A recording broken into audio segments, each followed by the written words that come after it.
Hey guys, today we are starting with union executives जो कि हमारी यूनिट नंबर 4 में दिया हुआ है। और अगर आप यूनिवर्सिटी एग्ज़ाम्स के लिए पढ़ाई कर रहे हैं पॉलिटिकल साइंस के लिए, सो ये काफ़ी बेनिफिशियल होगा आपके लिए। And one more notice for you कि भाई जो नोट्स आप बनाएंगे, जो समझेंगे चीज़ों को, प्लीज़ इनको रिटेन करके रखना अपने दिमाग के अंदर, बिकॉज ये चीज़ें अभी कमिंग फ्यूचर में नेक्स्ट सेमेस्टर्स में सेम चीज़ें रिपीट होने वाली हैं दोबारा से। सो अगर आप इनके नोट्स बना रहे हैं तो अच्छे से बनाइएगा। अगर हम बात करते हैं यूनिट 4 की, जहाँ पे फंडामेंटल राइट्स एंड डीपीएसपी की बात हो रही है, तो उनकी वीडियोस ऑलरेडी प्लेलिस्ट पे अवेलेबल हैं, आप उन्हें वॉच कर सकते हो। Today we are doing the union executives और काउंसिल ऑफ मिनिस्टर, साथ में prime minister. So let us begin with the union executives, जो कि हमारे पार्ट 5 ऑफ द कॉन्स्टिट्यूशन में दिया हुआ है, which is in defined article 52 से लेकर के 78 में। So I just advise you all guys to kindly refer the bare acts अगर आप पढ़ रहे हो, कि आपको इनसे ना पढ़ के थोड़ी ज़्यादा क्लैरिटी होती है और आपको ज़्यादा समझ में आता है। So here is the part 5, the union executives, chapter 1 में दिया हुआ है। सो ये आर्टिकल 52 से लेकर के आपके आर्टिकल नंबर 78 तक जा रहा है। सो दिस इज़ आपका chapter number 1 from the part 5 of the union executives constitution से।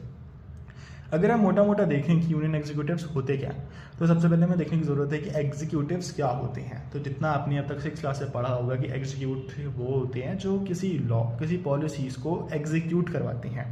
वो लॉ या पॉलिसीज़ जो कि एक लेजिस्लेचर बनाती है। लेजिस्लेचर मतलब कि जो पार्लियामेंट बनाती है लोकसभा या राज्यसभा के अंदर, उनको इम्प्लीमेंट कराने का काम होता है हमारे एग्जीक्यूटिव्स का।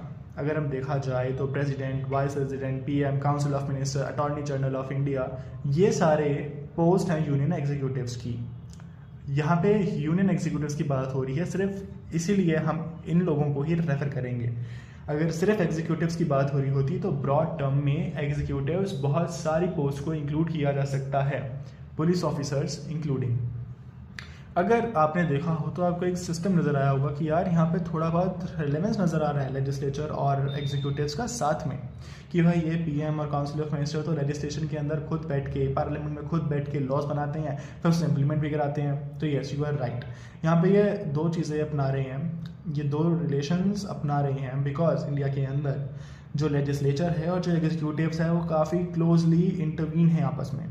जस्ट जुडिशरी इनसे अलग है, सो दैट वो इनके ऊपर चेक एंड बैलेंस बना के रखे, उनके ऊपर अपना सर्विलेंस बना के रखे, सो दैट जो लोग सत्ता में बैठे हैं वो अपने पावर्स को अनकंडीशनली यूज़ ना करें और लोगों को हार्म ना हो इस चीज़ से। तो बैलेंस बनाने के लिए there is a separation of power. This is a doctrine as well, you might have heard of it.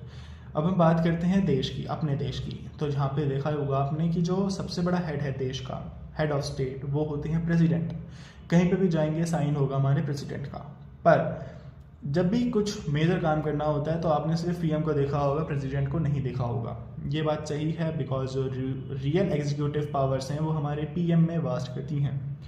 He is the head of government as well, वो सरकार भी चला रहा है और वो देश भी चला रहा है एक तरीके से।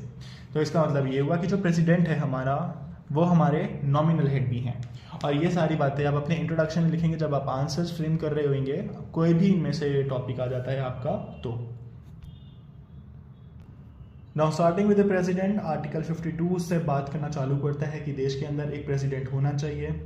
वो फर्स्ट सिटीजन ऑफ इंडिया भी कहलाया जाएगा, और उसके बाद सुप्रीम कमांडर्स की पावर होंगी फॉर द डिफेंस फोर्सेस, जिनके ऊपर वो अपनी कमांड एक्सरसाइज कर पाएगा, पावर वास्ट रहेंगी। साथ में आर्टिकल 53 बात करता है कि उसके बाद सबसे ज़्यादा एग्जीक्यूटिव पावर होंगी यूनियन में, यूनियन एग्जीक्यूटिव्स के अंदर। इसके बाद क्या होता है, इनकी पावर को लिमिट कैसे करते हैं वो देखिएगा आप।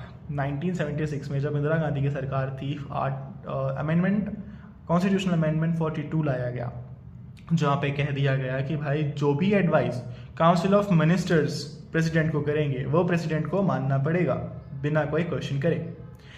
पर क्योंकि वो इमरजेंसी के दौरान की चीज़ें थीं तो उसको फिर चेंज किया गया ईयर 1978 में, जब सत्ता पलट हो गया। आर्टिकल 44 अमेंडमेंट 44 लाया गया, जहाँ पे बोला गया कि जो प्रेसिडेंट है उसकी एडवाइस पे वो बोल सकता है कि इनको, काउंसिल ऑफ मिनिस्टर्स को बोल सकता है कि प्लीज़ आप इसको रिकन्सिडर करो, अपने आप दोबारा से देखो और फिर मुझे भेजो। पर ये सिर्फ एक बार वो कर सकता है, पर कंडीशनल नहीं होता ये सिर्फ ऑप्शनल होता है लोगों के लिए कि मानना है मानो, नहीं मानना तो मत मानो, पर प्रेसिडेंट को तो यहाँ पे साइन करके देना ही पड़ेगा फिर इसको। तो ये इसलिए हो गया आपका नॉमिनल हेड। अगर हम बात करें कुछ जनरल बातों की, फॉर एग्जांपल फर्स्ट हमारे प्रेसिडेंट तो वो थे हमारे डॉक्टर राजेंद्र प्रसाद। उनका कार्यकाल 1952 से लेकर 1962 तक चला। अगर हम फर्स्ट वुमेन की बात करें तो वो थी प्रतिभा पाटिल, जो कि हमारी 12th प्रेसिडेंट भी थी। और आज हम 2026 की बात करें तो 15th प्रेसिडेंट हमारे चल रहे हैं द्रौपदी मुर्मू। अगर हम क्वालिफिकेशन की बात करें कि एक इंसान आखिर एक प्रेसिडेंट कैसे बन सकता है हमारे इंडिया का, सबसे पहले तो वो सिटीजन होना चाहिए इंडिया का, उसकी एज 35 से ज़्यादा होनी चाहिए, वो क्वालिफाई करना चाहिए to be a member of Lok Sabha, मतलब ये क्वालिफिकेशंस होनी चाहिए उन ग्राउंड्स पे कि वो एक लोकसभा का मेंबर बन सके। कोई ऑफिस ऑफ प्रॉफिट्स होल्ड ना करे, यानी कि सरकार के किसी भी और ऑर्गन में कोई और पोस्ट के ऊपर उन्हें पैसे भुगतान या फिर घर वगैरह की सुविधा ना मिल रही हो, किसी भी तरीके का ऑफिस प्रॉफिट का वो होल्ड ना करें। साथ में जब वो कॉन्टेस्ट करते हैं इलेक्शन के लिए तो उन्हें 15,000 रुपये RBI के अंदर डिपॉजिट कराने पड़ते हैं, और ये होता है सिक्योरिटी डिपॉजिट। अगर आप जीत जाते हैं, आगे नॉमिनेशंस में चले जाते हैं, नॉमिनेशन में चले जाते हैं, तो आपका सिक्योरिटी डिपॉजिट वापस हो जाता है, नहीं तो वो सारा का सारा RBI रख लेती है। नाउ एक इम्पॉर्टेंट पार्ट है यहाँ पे, propose by 50 electors and 50 electors उसको नॉमिनेट करने के लिए ज़रूरी होते हैं। इसको भी थोड़ा और ध्यान से समझें तो देखा जाए तो लोकसभा के सारे मेंबर्स, राज्यसभा के सारे मेंबर्स और MLAs जो होंगे सारे स्टेट्स के, वो साथ में जो MLA होंगे हमारी union territory, MLA from union territory of Delhi and Pondicherry, ये सब मिला करके आपस में बनाते हैं इलेक्टोरल कलीग बनाते हैं ये। अब ये इलेक्टोरल कलीग के अंदर ही इलेक्टोर्स बोला जाता है इन सारे लोगों को। ये जो सारे लोग हैं इन्हें ही हम इलेक्टोर्स बोलेंगे, और ये सारे कुल मिलाकर के बनाएंगे इलेक्टोरल कलीग। अब 50 लोग, आउट ऑफ देम 50 लोग इस बात का प्रपोजल रखेंगे कि इस बंदे को नॉमिनेट किया जाना चाहिए। अब इसी बात को एग्री करते हुए 50 लोग और बोलेंगे कि हाँ इसको करना चाहिए नॉमिनेट, जिसको बोलेंगे हम सक्सेंडर्स, जो कि टोटल मिलाकर के होंगे ये 100 पीपल, जो कि 5 प्रपोज करेंगे और 50 प्रपोज करेंगे और 50 एक्सेप्ट करेंगे। इसके बाद ये 100 लोग फॉर्म करेंगे एक नॉमिनेशन, और जो पर्सन खड़ा हो रहा होगा वो एक वैलिड कैंडिडेट हो जाएगा। सुनने में काफ़ी अच्छा लग रहा है, पर ये 100 लोगों को भी कंसिडर करना, अपने पाले में करना एक बहुत बड़ा टास्क होता है, जिसके लिए काफ़ी कम नॉमिनेशन ही हो पाती है प्रेसिडेंट पोस्ट के लिए। अब ये बातें तो मैंने ऑलरेडी डिस्कस कर ली है आपके साथ इलेक्शंस की, कि ये इनडायरेक्ट इलेक्शंस होते हैं। एक इलेक्टोरल कलीग होती है जहाँ पे member from the Lok Sabha and Rajya Sabha आते हैं आपके, from the legislative assemblies of state, सारे स्टेट से आते हैं। साथ में सिर्फ जो दिल्ली और पुडुचेरी की यूटी हैं यहाँ से लोग आते हैं। ये भी एक अमेंडमेंट में ऐड ऑन हुआ था जो आप आगे पढ़ेंगे। नाउ जो नॉमिनेटेड मेंबर होते हैं पार्लियामेंट के, वो वोट नहीं करते हैं। इसके ऊपर भी एक बात होती है कि लेजिस्लेशन में 2 तरीके के लेजिस्लेचर होते हैं, आपने सुना होगा, एक लोकसभा और एक राज्यसभा। तो लोकसभा में पहले 2 मेंबर्स हुआ करते थे एंग्लो इंडियंस, जिनको लेटर अमेंडमेंट्स के थ्रू हटा दिया गया। पर जो राज्यसभा में अभी भी 12 मेंबर हैं जो नॉमिनेटेड हैं, पर वो यहाँ पर वोट नहीं करते हैं। इनका जो वोटिंग सिस्टम होता है that is based on the proportional representation by the single transferable vote. अब ये ऐसा सिस्टम है जहाँ पे एक भी वोट जो है वेस्ट नहीं होता है, या फिर अगर कोई डाउट या डिस्प्यूट आता है तो वो सुप्रीम कोर्ट हैंडल करता है। अगर हम थोड़ा डिस्कस करें प्रोपोर्शनल रिप्रेजेंटेशन को, तो एक एग्जांपल लेते हैं हम। सबसे पहला हमारे पास 3 कैंडिडेट हैं और वोट करने वाले 5 लोग। छोटा एग्जांपल लेंगे समझने के लिए। तो ये 5 लोग क्या करेंगे, अपनी प्रेफरेंस बताएंगे। 1, 2, 3, 4 एंड 5 ये अपनी अपनी प्रेफरेंस बताएंगे कि हम किसको क्या पोजीशन देना चाहते हैं। फॉर एग्जाम्पल ये 3rd को 1st पोजीशन देता है, देन 2nd देता है, ऐसे ही ये अपने आप में पोजीशनिंग देते रहते हैं। अब सबके अलग अलग प्रेफरेंस हैं यहाँ पर।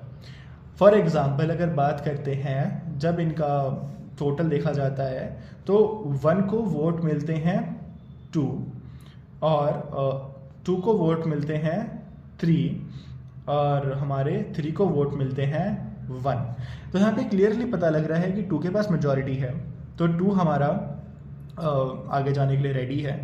पर जब हम इसे बड़े स्तर पर देखेंगे जहाँ पे 200 500 ऐसे स्टैटिक्स होते हैं पाने के लिए, तो ये थोड़ा डिफ़िकल्ट हो जाता है।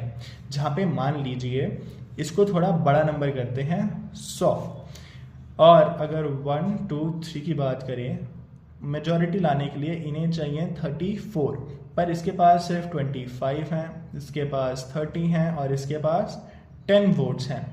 अब देखिए क्लियरली यहाँ पे कोई मेजॉरिटी नहीं बना रही है। तो ऐसे केस के अंदर जिसके सबसे कम वोट होंगे उसके वोट डिसॉल्व कर दिए जाएंगे, यानी कि जिन लोगों ने अपनी प्रेफरेंस में 3rd को फर्स्ट पे रखा था उन सारे को हटा दिया जाएगा। अब जो इनका सेकंड प्रेफरेंस होगा उन सारे प्रेफरेंसेस को काउंट किया जाएगा, यानी कि ये जो 10 लोग हैं इनके फर्स्ट प्रेफरेंस को हटा करके उनके जो सेकंड नंबर के प्रेफरेंस होंगे उन्हें देखा जाएगा। अब उन्होंने उस सेकंड प्रेफरेंस पे जिसको जितने वोट दिए होंगे वो यहाँ पे ऐड ऑन हो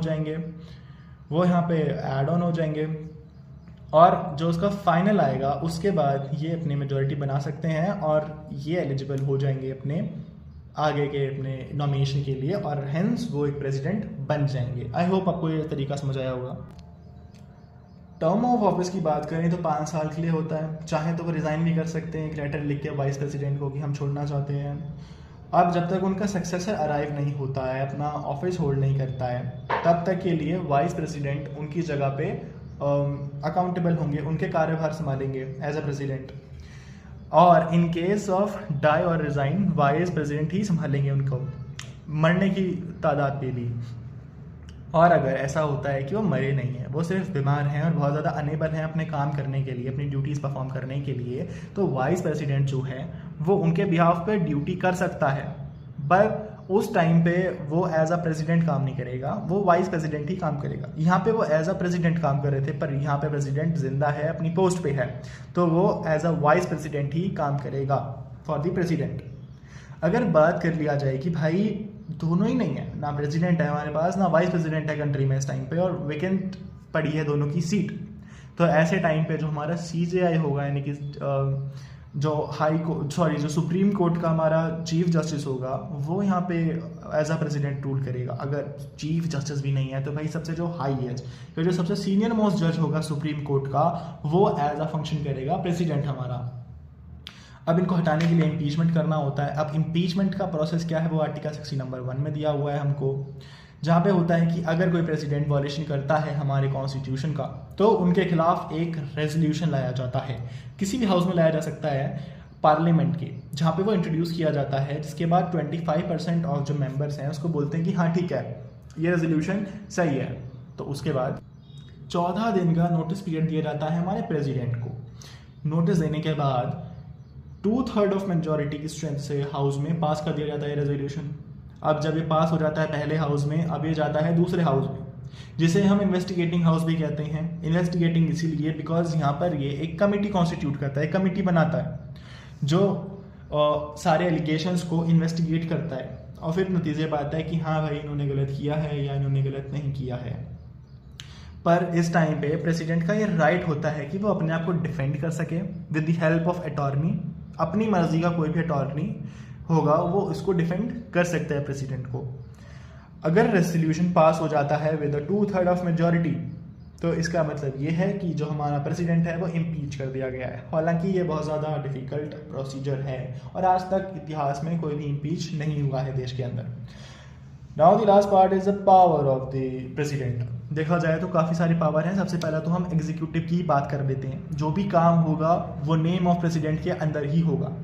जो हमारा प्रेसिडेंट है वो अपॉइंट करता है काफ़ी सारी पोस्ट को, for example vice president, PM हो गया, काउंसिल ऑफ मिनिस्टर्स हो गया, साथ में ये जस्टिस को भी अपॉइंट करने के लिए ज़रूरी है। अगर हम लेजिस्लेटिव की बात करें, ऑर्डिनेंस मेकिंग पावर, यानी कि जो प्रेसिडेंट खुद लॉ बनाता है उसे कहते हैं ऑर्डिनेंस, जो कि आर्टिकल 123 में दिया हुआ है। समन करना सेशंस को, सेशंस समन मतलब कि आपका सत्र चालू होने वाला होता है, जब विंटर का, मॉनसून का, तो जब बुलाया जाता है तो वो प्रेसिडेंट ही करता है। कोई जॉइंट सेशन रखना होता है तो वो प्रेसिडेंट के कहने पे होता है। साथ में इसके पास एक पावर और थी, एंड दैट वाज 2 मेंबर्स को नॉमिनेट करने की power. That was Anglo Indian, पर वो फिर लेटर हटा दिया गया है। फाइनेंशियल पावर देखी जाए तो कोई भी जो मनी बिल होता है वो इनकी प्रायर परमिशन से पहले नहीं किया जा सकता। साथ में कोई भी फाइनेंशियल कमीशन बनानी होती है तो इनसे पूछा जाता है। जुडिशियल अपॉइंटमेंट में जो अपने जस्टिस होते हैं वो इनकी एडवाइस इन पे ही, इनकी वजह से ही अपॉइंट होते हैं, यही अपॉइंट करते हैं उनको। साथ में जो प्रेसिडेंट है वो जुडिशरी से एडवाइस मांग सकता है, जो कि नॉन बाइंडिंग होती है नेचर में, सिर्फ एडवाइस नेचर की होती है, वो बाइंडिंग नेचर की नहीं होती है। साथ में आपने देखा होगा कि सारे जब रास्ते बंद हो जाते हैं, लोअर कोर्ट से हायर कोर्ट से सुप्रीम कोर्ट तक पहुंच जाता है, पर न्याय नहीं मिलता है, तो लास्ट में जो हमारे कन्विक्ट होते हैं वो प्रेसिडेंट के पास जाते हैं पार्डन, यानी कि क्षमा मांगने की, हमें प्लीज़ माफ़ कर दो, हमें मौत की सज़ा मत दो। अगर ये वाली जो पावर होती है ये हमारे प्रेसिडेंट के पास होती है। साथ में हमने देख लिया था कि सुप्रीम कमांडर होते हैं हमारी मिलिट्री के। साथ में ये वॉर डिक्लेयर करते हैं किसी स्टेट के खिलाफ अगर करनी होती है तो। साथ में ये इमरजेंसी भी प्रोक्लेम करते हैं, भले ही चाहे वो नेशनल हो, स्टेट हो या फाइनेंशियल हो। Now we are talking about the vice president, जो कि सेकंड हाईएस्ट पर्सन है हमारे देश के अंदर। अगर देखा जाए तो इनकी क्वालिफिकेशंस आर्टिकल 63 के अंदर दी हुई है, जहाँ पे सेम है, इंडियन सिटीजन होने चाहिए, 35 से ज़्यादा एज होनी चाहिए, ये क्वालिफाई कर जाने चाहिए as a member of Rajya Sabha, यानी कि अगर वो राज्यसभा मेंबर का बनना चाहें तो वो क्वालिफाई हो जाए उस पैरामीटर्स पे, तो ये एलिजिबल है फॉर द वाइस प्रेसिडेंट। साथ में इन्होंने कोई भी ऑफिस ऑफ प्रॉफिट होल्ड नहीं कर रखा हो तो भी। आर्टिकल 69 में प्रेसिडेंट की ओथ दी हुई है। कंडीशन ऑफ ऑफिस कि वो मेंबर नहीं हो सकते हैं किसी भी स्टेट लेजिस्लेचर के या पार्लियामेंट पे at time of being vice president. अगर इनके टर्म ऑफ ऑफिस की बात करें तो 5 साल के लिए रखते हैं अपने ऑफिस को। ये रिज़ाइन कर सकते हैं अपने ऑफिस से, और अगर ये अपने ऑफिस से रिज़ाइन करते हैं तो इनके जो डेप्टी चेयरमैन होते हैं राज्यसभा के, वो इनकी पोजीशनिंग लेते हैं। अब ये वाली चीज़ें जो मैंने लिखी हैं मे भी आपको समझ ना आए, पर हम इन्हें आगे एक्सप्लेन करने वाले हैं, पर फॉर द क्लैरिटी मैंने यहाँ पे दोबारा लिख दी है इन चीज़ों को। नाउ इनको एक रेजोल्यूशन से पास करके निकाला जा सकता है इनकी पोस्ट से, जो रेजोल्यूशन केवल और केवल राज्यसभा में पास किया जा सकता है बाय दी एब्सोल्यूट मेजॉरिटी, और एग्री किया जाना चाहिए उसका लोकसभा के साथ में। हम यहाँ पे मीन्स लिखे हैं कि किस तरीके से ऑफिस इनका खाली हो सकता है। तो पहला कि एक्सपायर हो जाए इनका टेन्योर, इलेक्शन री इलेक्शन की बारी आ जाए, रेजिग्नेशन कर दें खुद से अपनी साइड से, उनका रिमूवल कर दिया जाए by the Rajya Sabha and then agreed by the Lok Sabha. अगर वो मर जाए अपने कार्यकाल के दौरान तो वेकेंट हो जाती है उनकी सीट। पावर की बात करी जाए तो आर्टिकल 64 इनके पावर की बात करता है कि ये पावर काम करते हैं as a ex official chairman. Ex official chairman का मतलब होता है ये पोस्ट आपकी पोस्ट से लिंक्ड होती है, यानी कि जो भी वाइस प्रेसिडेंट होगा वो यहाँ का चेयरमैन ऑटोमेटिकली बन जाएगा, वो एक्स ऑफिशियो बन जाएगा। यानी कि जो चेयरमैन होता है राज्यसभा का, that is vice president. Article 65 बात करता है कि कोई भी वाइस प्रेसिडेंट जो है वो प्रेसिडेंट बन सकता है। कोई भी वाइस प्रेसिडेंट बन सकता है अगर वो नहीं है, मर चुका है या रिजाइन कर चुका है। पर अगर हमारे पास कोई वाइस प्रेसिडेंट भी नहीं होता है तो उस केस में CGI बनता है, जो कि हमने ऑलरेडी भी डिस्कस किया था प्रेसिडेंट के उसमें। पर अगर देखा जाए कि परफॉर्म ही नहीं कर रहा है अपनी duty as a chairman of Rajya Sabha, उसको हटा दिया गया था, तो उसकी पोजीशनिंग पे कोई भी प्रेसिडेंट नहीं आ सकता है as a chairman of the Rajya Sabha, because Rajya Sabha में ऑलरेडी डेप्टी चेयरपर्सन होता है, चेयरमैन होता है under the ex officio post. So वो जगह लेता है हमारे वाइस प्रेसिडेंट की as a chairman of Rajya Sabha now.